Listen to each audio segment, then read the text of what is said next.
Gloire à Dieu. Amen. Nous allons continuer notre enseignement avec comme thème principal les temps d'assoupissement. Est-ce que quelqu'un est béni depuis qu'on a commencé? Oui, c'est des moments merveilleux. Mais bon, ceux qui n'ont pas été là, ceux qui n'ont pas suivi, peut-être aujourd'hui, je n'aurai pas le temps de tout résumer en tout cas. Amen. Donc nous lisons notre écriture de base qui est dans Matthieu chapitre 25. À partir du 1er verset jusqu'au 13e verset.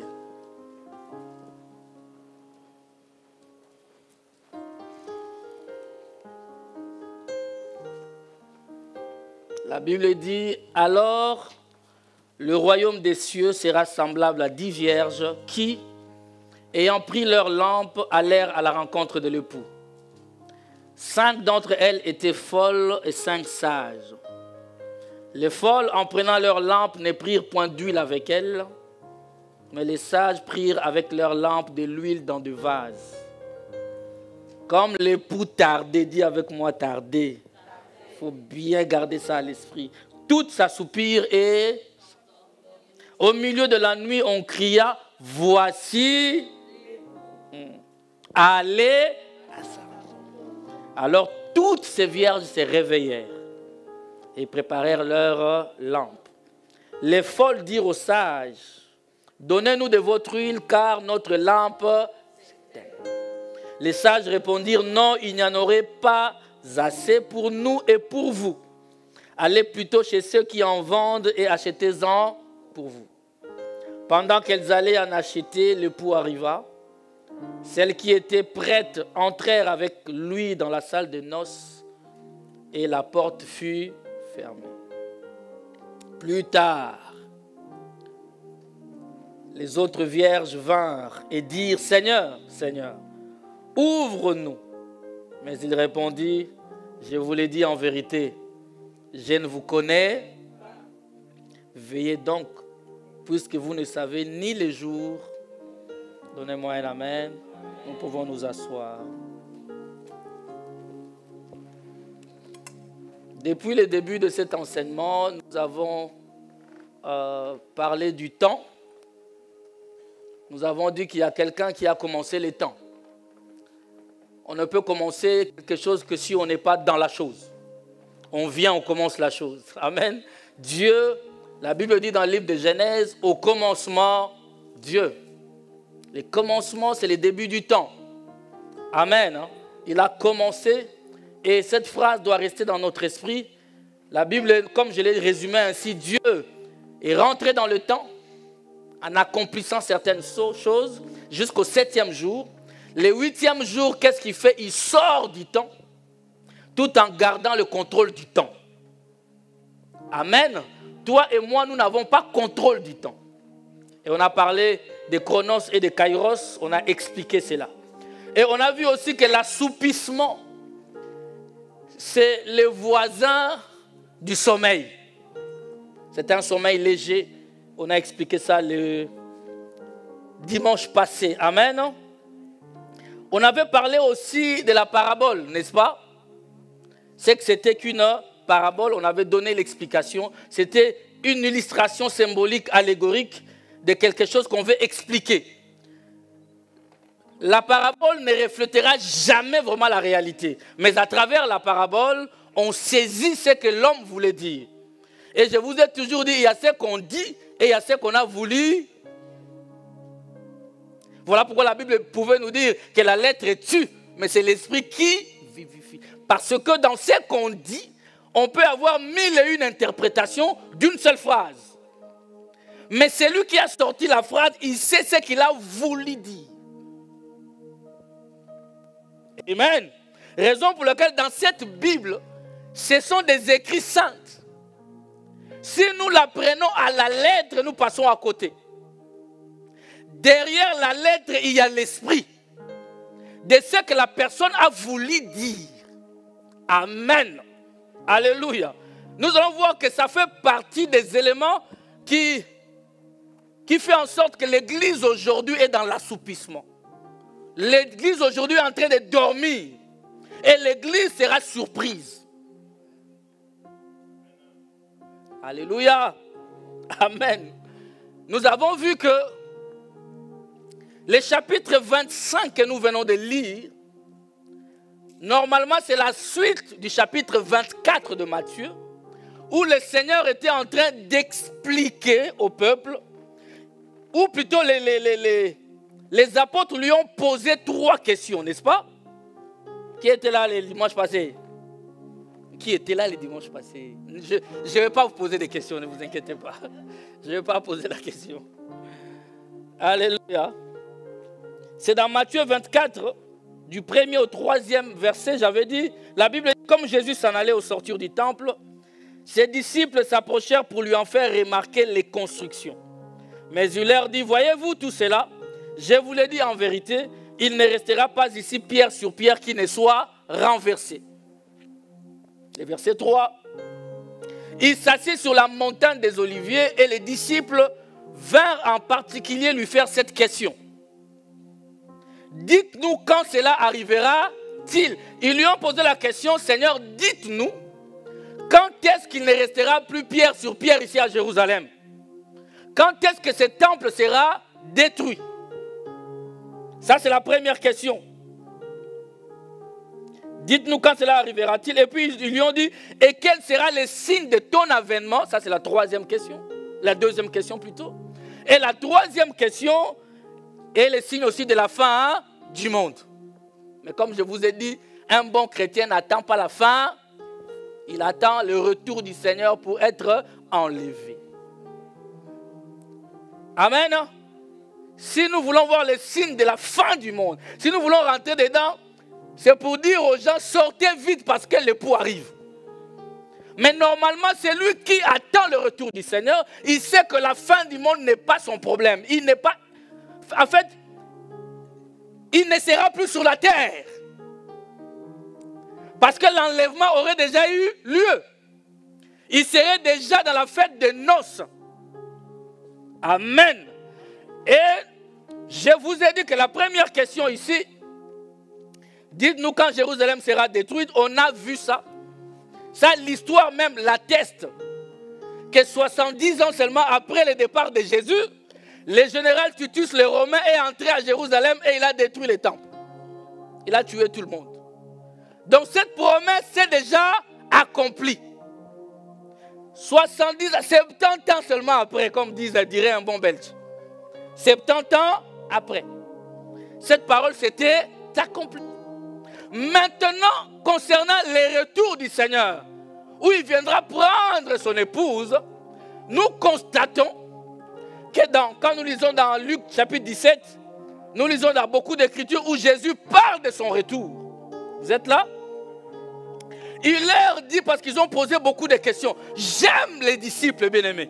Le Seigneur n'était pas encore parti, mais il lui demandait quand est-ce que tu reviendras. Dis à quelqu'un, l'heure est avancée. Ne continue pas à dormir, mon frère. Un jour, ça sera notre dernier culte. Tu vas dire, ah, j'aime beaucoup le pasteur Mathieu, le dimanche prochain, je vais aller, il n'est plus là. Un jour, ça sera notre dernier culte. Un jour, tu auras un dernier repas terrestre. Je te dis vrai. Un jour, ça sera la fin. Alors, chacun de nous doit se préparer. Moi, je ne peux pas réunir autant de personnes ici et commencer à vous relater, commencer à vous parler des choses qui ne vous conduiront pas au ciel. Frère, tu es habillé, maquillé, je suis habillé, maquillé, je viens ici, pas maquillé. Je viens ici et je vais commencer à te dire, le Seigneur, que Dieu te bénisse. Mais bénisse en quoi? Je ne serai pas ici pour te distraire. Je suis ici pour te dire, fais attention. Réveille-toi, Jésus revient bientôt. Abandonne ta vie. Je ne peux pas réunir autant de personnes ici pour venir jouer. Ah, moi, quand je vois comme ça, je profite. Dis à quelqu'un, pasteur, profite. Non, on va parler. Donnez-moi un amen bien. On va. Réveille-toi. Réveille-toi. Ils lui ont dit, mais comment les choses vont se passer? Jésus-Christ a commencé à donner des signes. Il a dit, quand vous verrez ce qui s'est passé au temps de Noé s'est passé, sache que je suis à la porte. Quand vous verrez ce qui s'est passé au temps de Sodome et Gomorrhe s'est réalisé, faites attention, je suis à la. Et on avait commencé un peu à parler de ce qui s'est passé au temps de Noé. Nous avons dit qu'il y avait la croissance démographique. N'est-ce pas? Et c'est ce qui se passe aujourd'hui. On avait parlé de la beauté de la femme.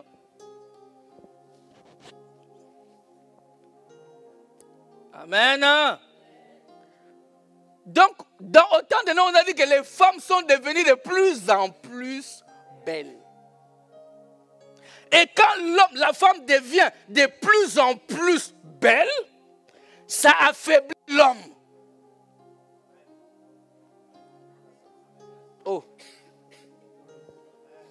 Parce que c'est un instrument, c'est un appât qui fait fléchir l'homme. Le diable est le même hier et aujourd'hui, mais il n'est pas éternel. Jésus, lui, il est le même hier, aujourd'hui et éternellement. Donc, je veux dire à quelqu'un, toutes les stratégies que le diable a fait hier, il répète ça aujourd'hui. Qui a fait tomber Adam? Qui a fait tomber Adam? Qui a fait tomber Samson? Au temps de Moab, qui a fait tomber les enfants d'Israël? Le diable n'a pas changé sa stratégie. Aujourd'hui aussi, il fait tomber l'humanité par la femme. Mais cette femme-là, ce n'est pas toi.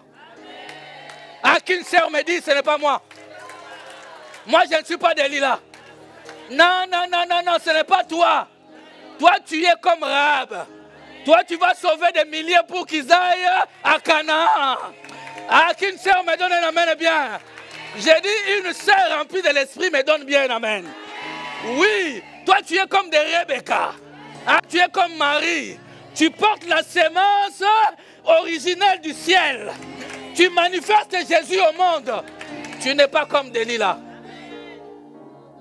Donnez-moi un amen bien. D'ailleurs, dans cette église, il ne peut pas y avoir de Delilah ici. Alléluia. La beauté, la Bible dit que les hommes sont tombés dans ça. Les hommes sont tombés. Ils prirent. C'est-à-dire que le mariage au temps de Noé a été désacralisé, bafoué. La Bible dit que chacun prenait. Donc ils prenaient des femmes comme ils veulent. C'était Las Vegas. On se marie à 8h, à 10h on divorce. Aujourd'hui, les gens rentrent dans le mariage dans l'optique de divorcer dans 6 ans. Il y en a même qui ne veulent plus de mariage, c'est viens, on cohabite. Quand si ça ne marche pas, chacun prend sa tangente. Regarde le monde dans lequel nous sommes. Et Dieu nous dit, ça ce sont des signes de son avènement. Quand vous voyez ces choses-là, sachez qu'il est à la porte. Amen. Quand vous voyez aujourd'hui, la beauté est soldée 24 heures sur 24. N'est-ce pas? J'avais dit ça je ne sais pas, le vendredi ici. Tu vas voir une fille, le matin quand il se maquille, il est de teint sombre. À 16 heures, il peut se maquiller, il devient blanche. Maquillage, maquillage. Ça change tout. Il avait un nez comme ça, pâteux, je ne sais pas comment, mais il se maquille, le nez devient pointu. Comment un maquillage, simple maquillage, peut changer une personne à ce point-là? Quelle ingéniosité ces gens ont. Non, je ne sais pas si vous comprenez.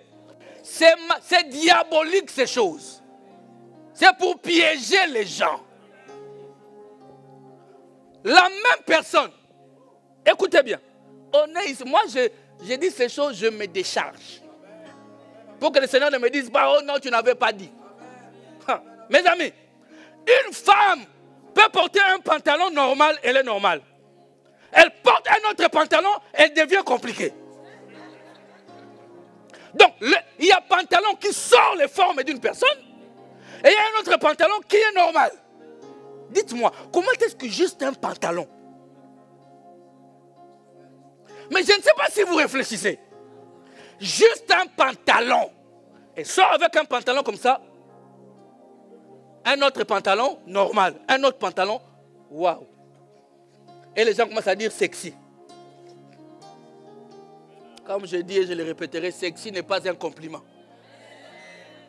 Une fille de Dieu ne peut pas accepter ces compliments-là. Qu'on lui dise tu es sexy, ce n'est pas un compliment. Mes amis, dis-lui je ne suis pas sexy, je suis un être humain. J'ai les yeux, j'ai le nez, j'ai la bouche. Mais pourquoi toi tu me réduis à ça?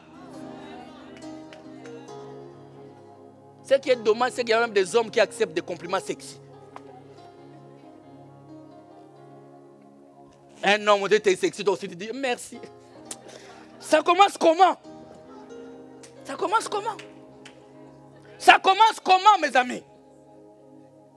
Vous voyez où est-ce que le monde est aujourd'hui? Dépravation totale des mœurs.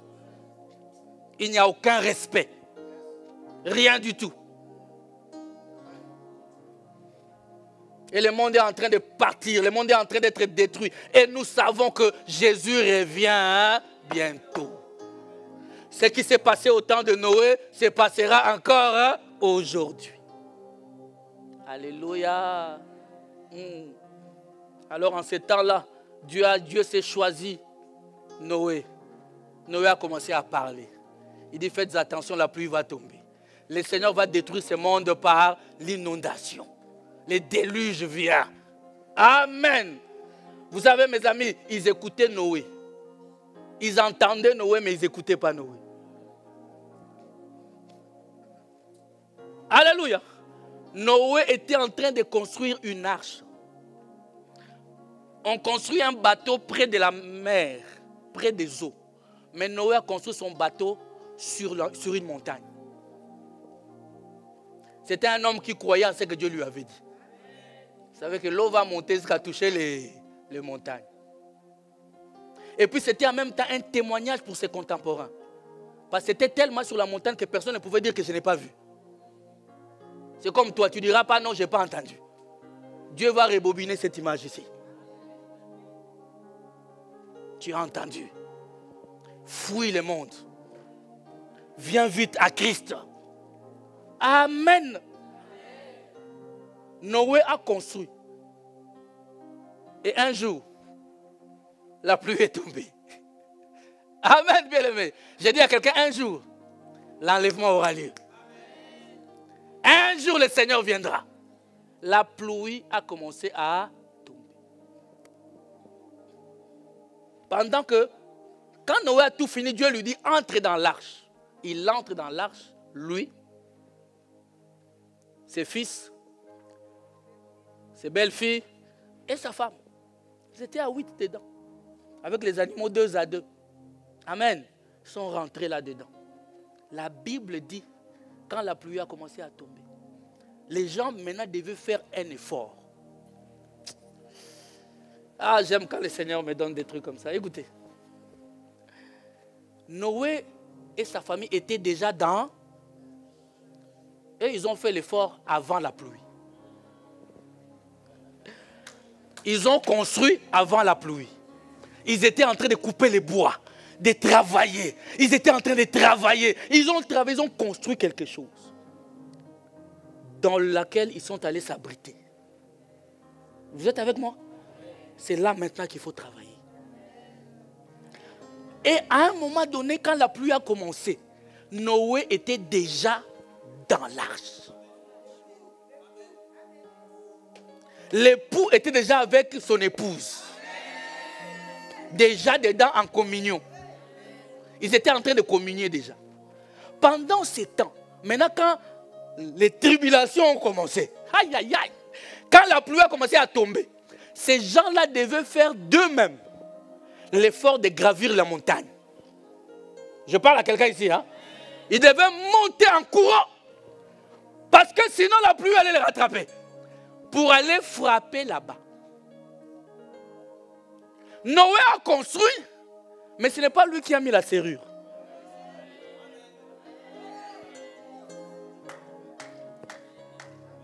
Ce n'est pas moi qui dira, toi tu entres, toi tu n'entres pas.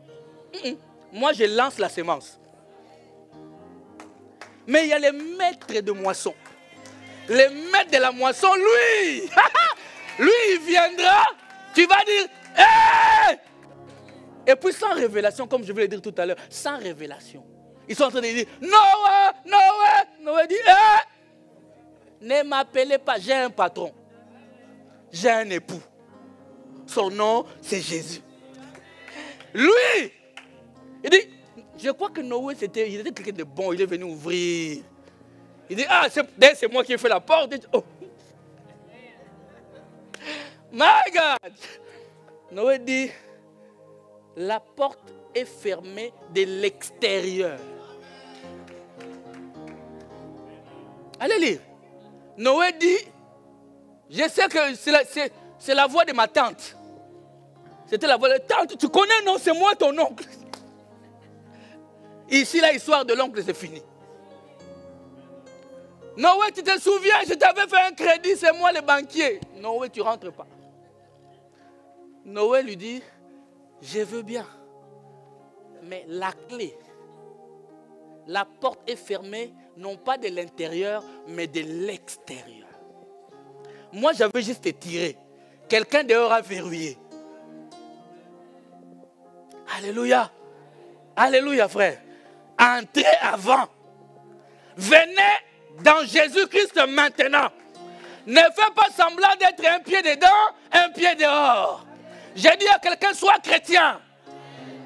Sers Dieu. Fais les œuvres de l'évangile. Porte les fruits de l'esprit. Crains Dieu. Crains Dieu. C'est maintenant qu'il faut faire les efforts. Ah, c'est maintenant qu'il faut fuir la femme de Potiphar. C'est maintenant. Amen. Samson nous a donné la leçon. Mais avant lui, il y avait quelqu'un, lui, il avait fui. Joseph, il a fui. J'ai comme l'impression qu'il y a quelqu'un qui ne m'a jamais entendu dire ça, je veux le dire.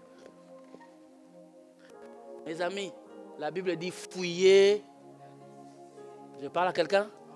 La Bible dit fouiller, c'est-à-dire quoi? Rempli de l'Esprit Saint. Avec tous les dons de parler en langue, de prophétie et tout ça. Dieu te donne les conseils, fouille.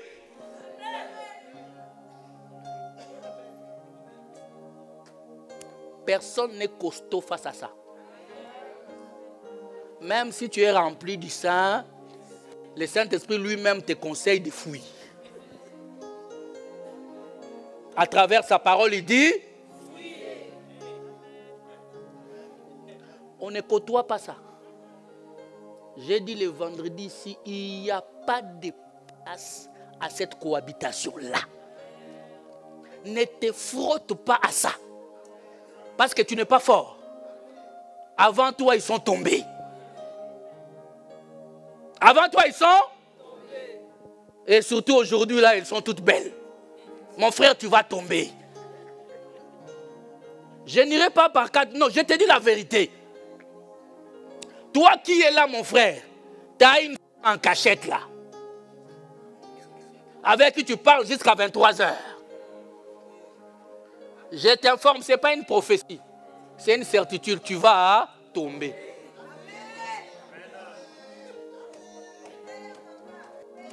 Vous allez au cinéma. Oh non, c'est juste une amie. Il n'y a pas d'amitié.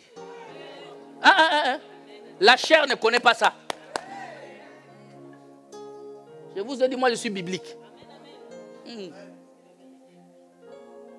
Vous êtes là assis, salle de ciné, vous regardez un film. À moins que tu sois un arbre. Je vous dis vrai. Vous êtes là en train de regarder un film à deux, on est qu'amis. Si tu ne pêches pas physiquement, Là-dedans, tu as déjà. Tu comprends? Toi, ma soeur qui est là, ma fille qui est là, avec ton ami, la garçon, il te dit on est qu'amis. Sache que dans sa tête, il tombe tout le temps avec toi.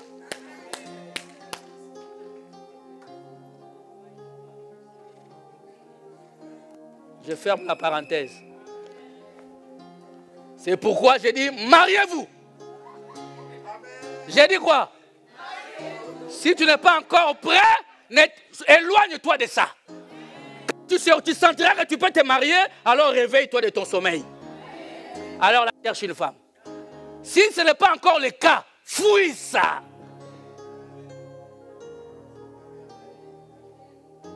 Donnez-moi un amen, frère. Et dans cette église, pourquoi j'insiste comme ça?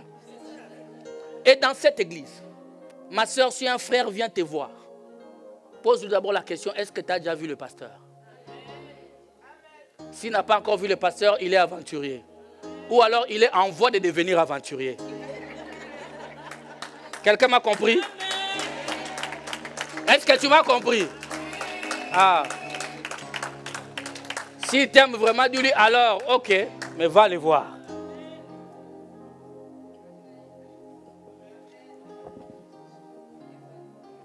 Ma soeur, un frère commence à t'appeler à 23h, ne décroche pas. Ne lui réponds même pas. Tu attends demain. À cette heure-là, on ne m'appelle pas. Où sont encore des sœurs qui étaient vraiment des sœurs? Hein? Aujourd'hui, vous êtes devenus passoires. C'est quoi cette histoire? Il t'appelle aujourd'hui, demain, toi aussi, tu commences à l'appeler. Hey! Comment? C'est quoi cette histoire?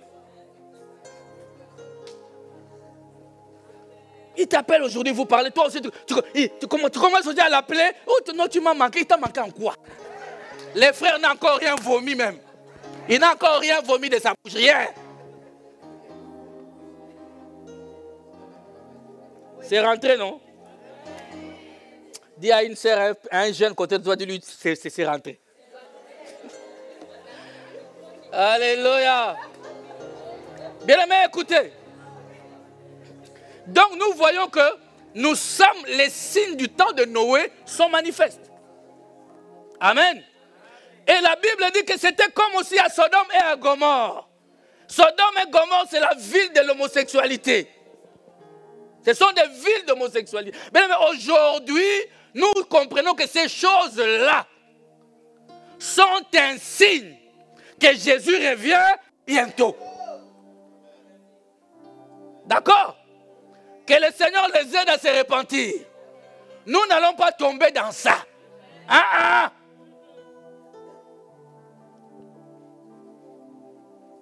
Avant, tu pouvais savoir que non, mon fils là, c'est un garçon, c'est une fille. Aujourd'hui, apparemment, il faut attendre 18 ans. Parce qu'il faut laisser à l'enfant les choix. Dans quel monde nous sommes? J'ai vu un monsieur, on lui pose la question, on dit bonjour monsieur, mais qui t'a dit que je suis monsieur? Ah! Tu as la barbe. Il avait et la barbe et la calvitie. Les deux combinés. Mais il ne veut pas qu'on dise qu'il est un homme. Je suis, je ne sais pas, au jeu des termes. Que le Seigneur nous aide. Il y a des trans, il y a des bi, il y a tout. Et les non-genrés. Mais où allons-nous, mes amis? Oh, laisse-moi dans ma transition. Il est en train de... Il transite. Nous pouvons en rire comme nous sommes en train de rire. Mais c'est un signe. Jésus revient. Il l'avait dit. Amen. Le monde est en perte de vitesse. Le monde se meurt petit à petit. Et ce sont des signes que Jésus revient bientôt. Amen. En parlant de ça, c'est là que le Seigneur ira plus loin.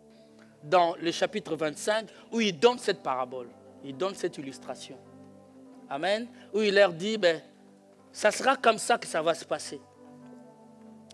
Mon thème, c'est le temps d'assoupissement. Bien, mais nous sommes, il y a un vent qui souffle et qui endort l'Église. L'Église est en train de dormir. L'Église est dans des futilités, des choses qui les conduisent dans l'assoupissement, au lieu d'écouter la parole de Dieu qui les réveille. C'est ça notre problème aujourd'hui. Et nos oreilles aiment bien ça. Comme je vous dis souvent, l'Église n'est pas un salon de massage. On ne vient pas à l'église pour qu'on te fasse du bien selon toi. Non, j'ai bien dit selon toi. Tu ne vas pas à l'église, tu ne vas pas voir le médecin pour que le médecin te soigne d'après tes préceptes à toi. C'est toi qui ne vas pas dire au médecin, non, non, moi pas ces médicaments. Alors prends-les chez toi à la maison. Mais lorsqu'on vient à l'église, c'est pour que tu sois soigné selon Dieu. C'est-à-dire que ça peut faire mal, mais c'est ça le chemin de ta guérison. Dieu ne fait pas des choses pour ton plaisir. Vous savez que Dieu peut te faire souffrir pour qu'il ne te perde pas. Et non, tu ne m'as pas compris. Il t'aime tellement, mais que tu n'écoutes pas. Qu'est-ce qu'il va faire? Il va faire en sorte que tu ne t'éloignes plus de lui. Comment il doit faire? Parce qu'il y a des chrétiens qui aiment Dieu quand ça va mal. Est-ce qu'il y a des chrétiens comme ça ici? Personne ne va lever la main. Mais il y a des chrétiens qui aiment Dieu quand ça va, quand il est à l'hôpital, quand son enfant est malade. Là, tu vas voir, pasteur, est-ce qu'il n'y a pas de veillée de prière? Est-ce que, pasteur, on ne peut pas gêner? Parce que c'est de notre temps à l'église, il n'y a pas de jeunes. Hein? Quand il te pose ça, sache que ça barde là-bas.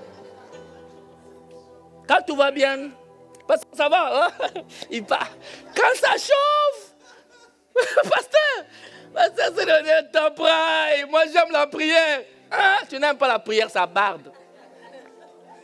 Et des chrétiens comme ça, le Seigneur fera en sorte que pour qu'ils ne te perdent pas, que tu restes là.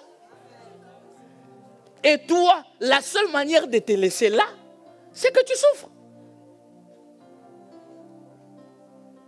Il y en a qui ont du mal à jubiler, à être dans la joie, dans la réjouissance avec le Seigneur.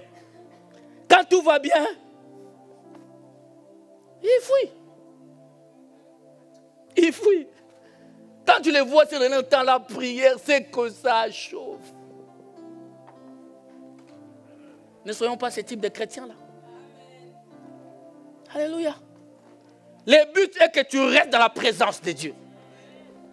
Tu restes dans la présence de Dieu. Que tu ne t'en écartes pas, que tu ne t'en éloignes pas. Amen. Alléluia. Nous constatons que le Seigneur nous donne une illustration du mariage. Vous êtes là? En ancien temps, les mariages se faisaient... c'était comme une procession nocturne. Une marche dans la nuit. En Israël, en Orient en général, c'est la nuit que le marié quittait chez lui avec ses amis. Ils allaient prendre leur femme dans la famille de l'épouse. Vous comprenez? Donc, ils étaient là en fête, ils venaient. Souvent, les Arabes ici, ils font encore ça. Ils prennent des cortèges, ils vont, ils prennent, et puis ils gardent un peu ce côté-là. Et c'est comme ça que ça se faisait. Il venait avec ses amis, on vient, on prend, et puis on part à la fête des noces. On vient prendre l'épouse à la maison. C'est pourquoi je dis souvent aux jeunes filles, restez à la maison jusqu'à ce qu'on vienne vous chercher.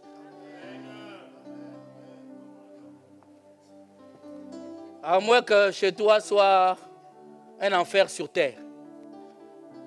Mais s'il y a encore un toit, on te garde encore bien à la maison, ça va t'épargner de beaucoup de choses. Je sais qu'il y a des exceptions, il y a des situations qui sont compliquées. Là, on peut comprendre. Mais il faut que tu restes à la maison. Reste à la maison. Amen. Hein?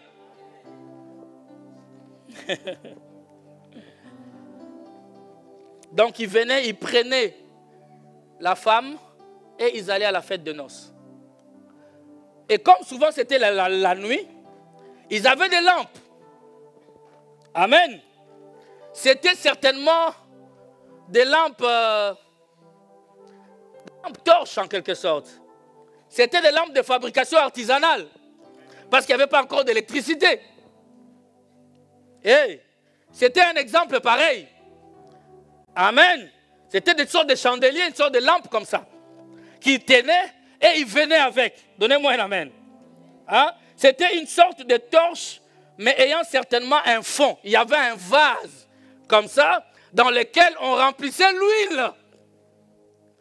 Et il y avait un linge qui pointait, qui allait dans l'huile, pour que si le linge en question prend la lumière, le feu, la flamme, comme ça il peut éclairer. Vous comprenez? Donc, dans ça, le problème n'est pas la lampe. Le problème, c'est qu'elle contient la lampe. Je parle à quelqu'un ou pas? C'est qu'elle contient la lampe. Parce que tu peux avoir la lampe. Mais ça va te servir en quoi? Hey, mes amis, tu peux avoir la lampe et ça te sert à... Le problème, c'est la lampe. Psaume 119, verset 105. Psaume 119, 105. Qu'est-ce que nous dit la Bible? La parole est une et une lumière sur mon. La parole est une lampe. La parole est une lumière. Ta parole est une lampe à mes pieds et une lumière sur mon sentier. Donc, la parole de Dieu est la lampe. J'aimerais déjà te dire, les premiers éléments qui endort l'église aujourd'hui, c'est là parce qu'il n'y a pas la parole de Dieu révélée. Les gens vont écouter des fables. Il n'y a pas de vie dans la fable. Il y a des vies dans la parole. Écoutez bien. Même dans cette Bible-ci, il n'y a pas de vie. Parce que c'est la lettre. Il y a des théologiens qui lisent ça comme tout autre livre. C'est un bouquin parmi tant d'autres. Mais ça changera lorsque tu en auras la révélation. Est-ce que je parle à quelqu'un ici? Oui. Parce que la Bible, c'est la parole dite. Mais la révélation, c'est ce qu'on a voulu dire. Et je te dis, la vie n'est pas dans ce qu'on dit. La vie est dans ce qu'on a voulu. Et aujourd'hui, les églises sont mortes, sont dans l'assoupissement parce qu'on leur donne la lettre.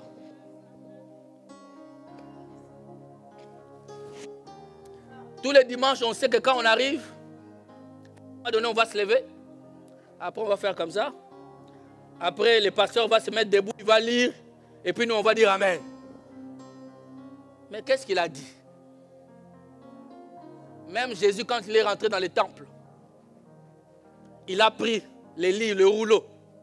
Il a lu Ésaïe 60, 61. L'Esprit du Seigneur est sur moi. Il m'a oint pour. Il m'a oint pour. La Bible dit qu'il a fermé les rouleaux.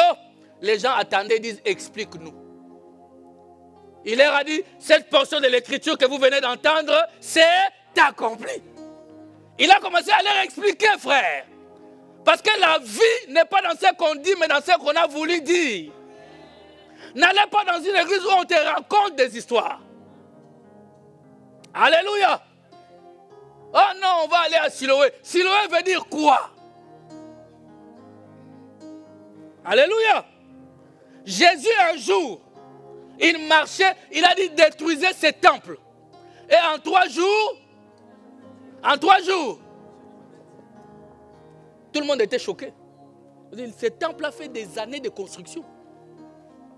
Toi, tu dis qu'on les détruise et en 3 jours, tu vas rebâtir ça. Mais ça ne va pas. Ça, c'était quoi? La lettre. Mais lorsque les disciples se sont approchés, lui ont dit, Seigneur, je crois que c'était Pierre, parce que il n'y a que lui.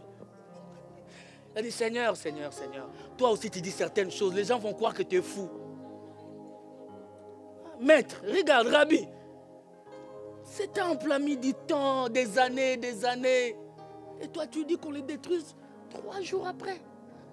Il les regarde, il a dit non. Ça, c'est ce que j'ai dit. Mais ce que je voulais dire, j'ai parlé du temple de mon corps. Je vais mourir et 3 jours après, je reviendrai à la vie. Il y a ce qu'on dit et ce qu'on a voulu. Ne nous lis pas la Bible comme si on était en école de théologie. Non, frère. Révèle-moi la pensée de Dieu. Quelqu'un me donne la main bien. Révèle-moi la pensée de Dieu. Alléluia. Nous voulons un peuple qui a compris ces choses. Même la Bible dit dans Proverbe 29, 18. Proverbe 29, 18.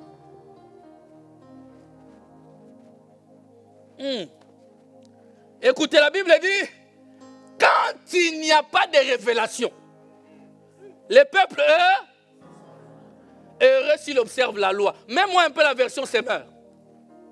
Quand il n'y a pas de révélation, le peuple est perdu. Quand il n'y a plus de révélation divine, le peuple se laisse aller. Il y a des églises où aujourd'hui, les gens se laissent aller. Alléluia. Alléluia. Frère, nous ne voulons pas des hommes de Dieu qui nous disent la vérité. Nous voulons des hommes de Dieu qui nous divertissent. Nous voulons avoir des likes sur TikTok. Nous disons des choses pour que les gens nous trouvent bien, nous trouvent gentils. Alléluia. Et ce sont ces types de pasteurs-là que nous aimons. Quand un pasteur te dit la vérité le dimanche prochain, tu ne viens plus. Lui, il parle comme ça, il croit que quoi? Il croit que quoi? Jean-Baptiste pouvait regarder ses contemporains et leur dire race de vipères. Si le pasteur Mathieu dit ça ici, il y en a qui vont me porter plainte. Jean-Baptiste, il regarde les gens et dit race de vipères. Frère, vous voyez comment je prêche là maintenant là? Même quand on était à 10, c'était toujours la même énergie. Ça n'a pas changé. Même quand on est à 2, je prêche toujours comme ça. Alléluia. Comme ça, nombreux comme ça, c'est une opportunité de cogner bien. Amen. Alléluia. Donc quand le peuple écoute simplement des choses, on ne lui explique pas la révélation de ces choses, il va se laisser aller. Le peuple va s'assoupir. Ce qui fait dormir le peuple aujourd'hui, c'est parce que nous aimons écouter des fables. Nous aimons qu'on nous dise des choses qui nous plaisent. On n'aime pas quand on te dit que c'est un péché. On n'aime pas ça. Vous savez, le roi Hérodias voulait prendre la femme de son frère. Qui connaît cette histoire? Il voulait prendre la femme de son frère. Jean-Baptiste lui dit, tu ne peux pas prendre la femme de ton frère. Ce n'est pas bien. Amen. Les jours de la fête, la fille d'Hérodias est en train de danser. Elle a tellement bien dansé que le roi lui dit, demande-moi tout ce que tu veux, je te donnerai. Elle dit, c'est une jeune fille. Hein? Elle dit, donne-moi la tête de Jean-Baptiste. C'est comme ça qu'on l'a guillotiné. Paf. On lui a amené dans l'assiette. Et là, après, elle donne à sa maman. Laisse-moi te dire, bien-aimé, la vérité, il faut la proclamer au prix de ta mort. Proclame la vérité. Quand c'est mal, c'est mal. Moi, je préfère quelqu'un qui me dit c'est mal, mais je n'arrive pas encore à laisser. Et au lieu de chercher des justifications, des justificatifs. Amen. Mais la polygamie n'est pas autorisée. Tu ne vas pas me dire non parce que tu vois, Salomon avait 1000 femmes. Il n'y avait pas que Salomon. Moi, je connais un homme aussi, Isaac avait une seule femme. En son temps, une seule femme. On n'a même pas parlé de concubine après, une seule femme. J'ai dit à quelqu'un, n'écoutons pas des choses qui nous endorment, mais écoutons des choses qui nous réveillent. Je vais à une église des hommes et des femmes qui ont les yeux ouverts. Donnez-moi un amen bien.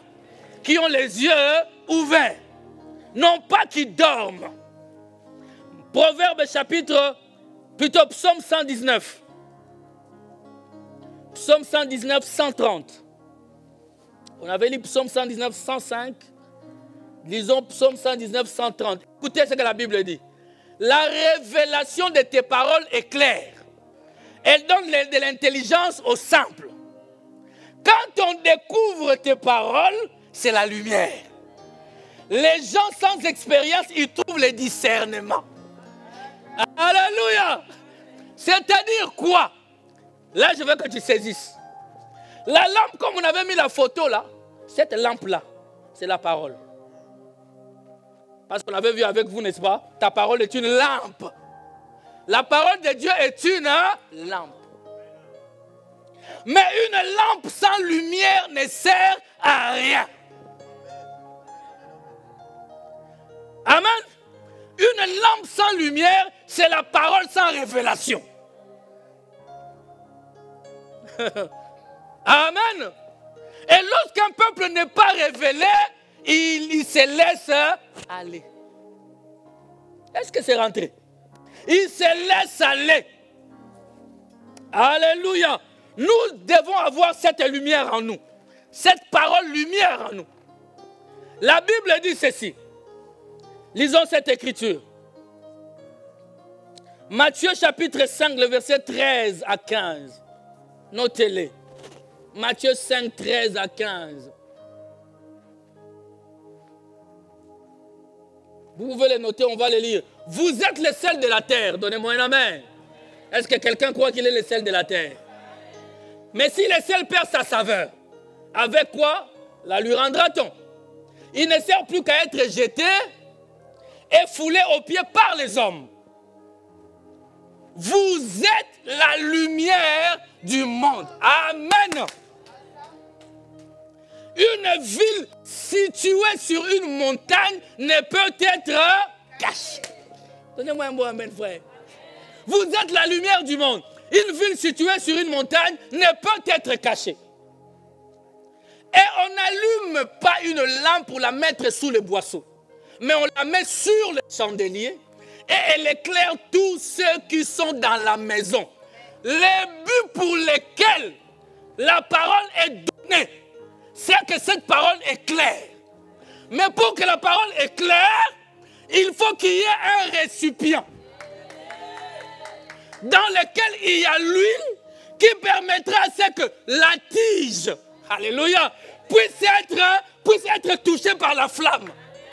Écoutez, on peut être ici, on dit Seigneur, envoie ta flamme. La flamme peut descendre. Mais toi, tu es dans quoi? Parce que la flamme doit toucher les tiges, doit toucher les linges qui est lui-même imbibé dans l'huile. Alléluia. Sinon, tu n'es qu'une lampe inutile. J'ai dit à quelqu'un, il y a des chrétiens qui sont des lampes inutiles. Qu'on doit simplement, non pas mettre sur la table, mais sous la table. Il y a des lampes encombrantes. Il y a des lampes qui sont encombrantes à la maison. C'est des choses à aller vendre, jeter. Parce que ce n'est pas utile, ça n'éclaire pas. Tu deviens une lampe décoration. Une lampe décorative à la maison.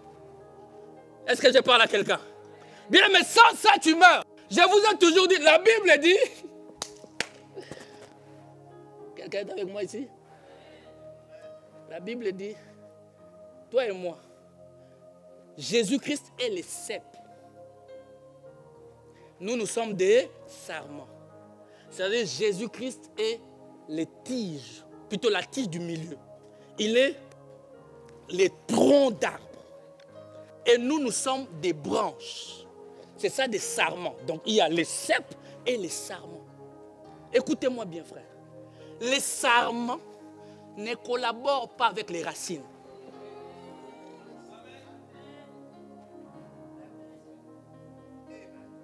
Alléluia.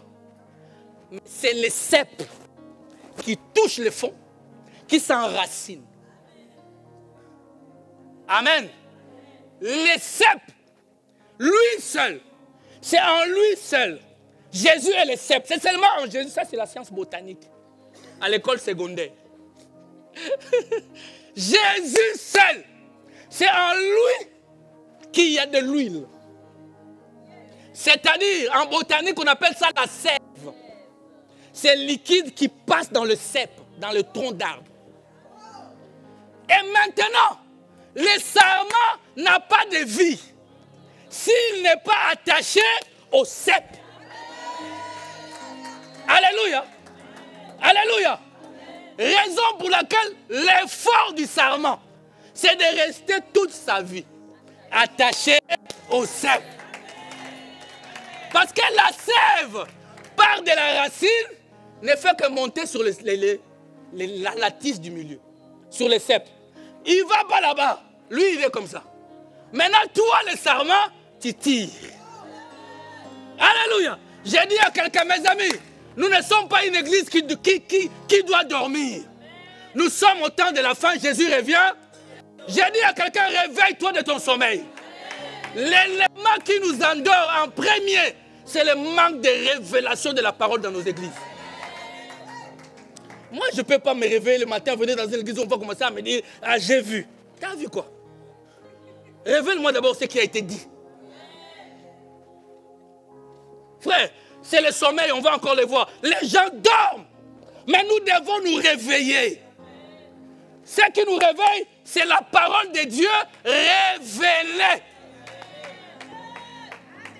Révélée. Donnez-moi la main bien. La révélation. Vous êtes monté?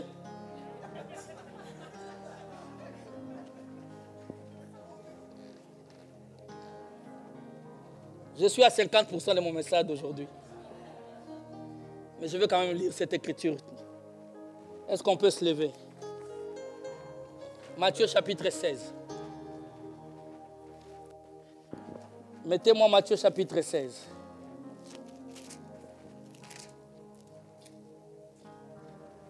À partir du verset 13.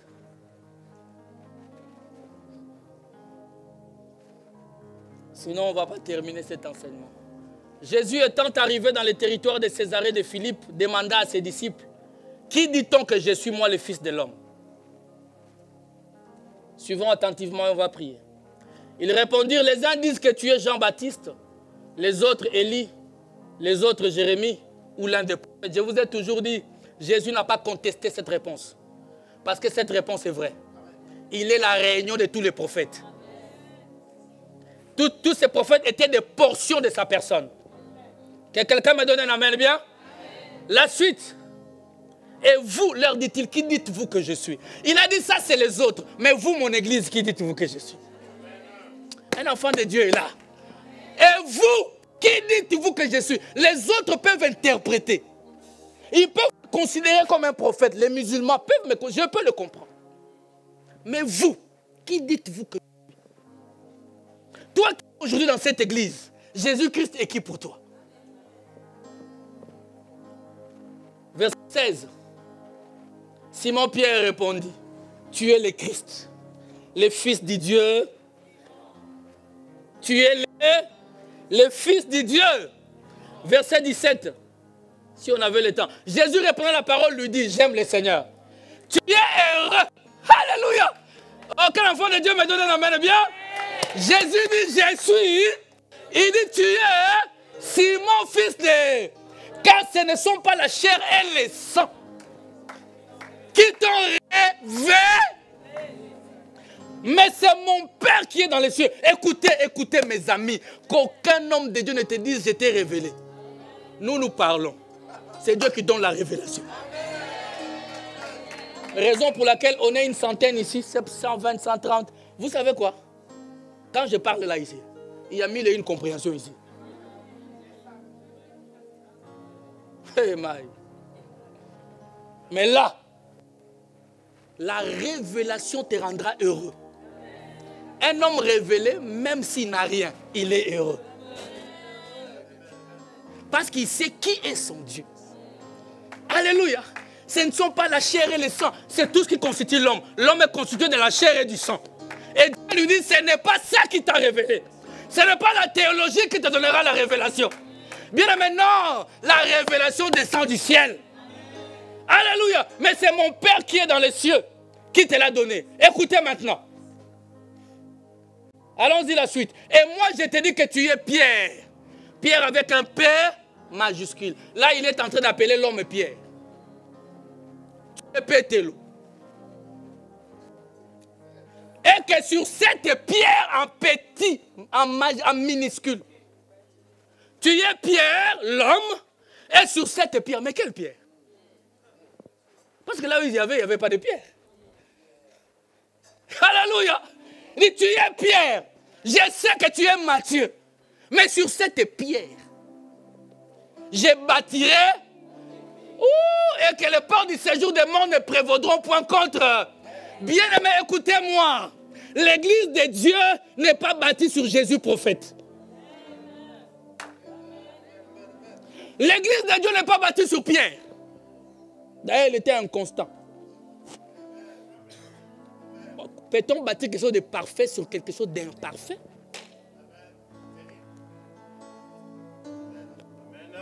Tu es Pierre, sur cette pierre, c'est Pierre, sur la révélation que tu viens de sortir de ta bouche. L'église est bâtie sur Jésus. Jésus révélé. Bien aimé, il n'y a point de Dieu. Il n'y en a pas trois. Là-bas au ciel, il n'y a pas deux trônes. Il y a un seul trône. Et l'homme qui est assis dessus, c'est le Seigneur Jésus-Christ. Il n'est pas seulement fils de Dieu, il est Dieu. Du soleil couchant, du soleil levant au soleil couchant, il n'y a point d'autre Dieu. Il était au-dessus de nous comme étant Dieu tout-puissant. Il est venu parmi nous, on l'a appelé Emmanuel. Le même Dieu est entré en nous, on l'a appelé l'Esprit Saint. Et il revient bientôt prendre son église. Ah, que quelqu'un acclame le Seigneur très fort. Que quelqu'un bénisse le roi des rois. Alléluia. Est-ce que tu peux lever juste tes mains?